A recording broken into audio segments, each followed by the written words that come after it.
இதுதான் நம்ம ஒரு எரிசேரின்னு சொல்லுவாங்க இல்லையா?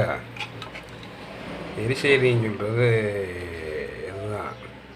இந்த சேனக்கிழங்கு இருக்குது இல்லையா? சேனக்கிழங்கான உங்கள் ஊரில் கருணக்கிழங்குன்னு சொல்லுவாங்க இல்லையா? ரவுண்டாக இருக்கும். அது ஏற்ற வாழைக்காய், அப்புறம் கொண்டக்கடலை, முக்கு கடலை இருக்குது இல்லையா?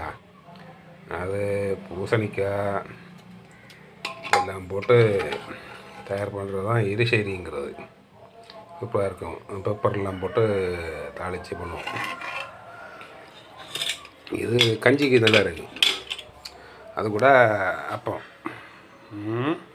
உங்கள் ஆப்பம்னு சொல்லுவாங்களா? அதை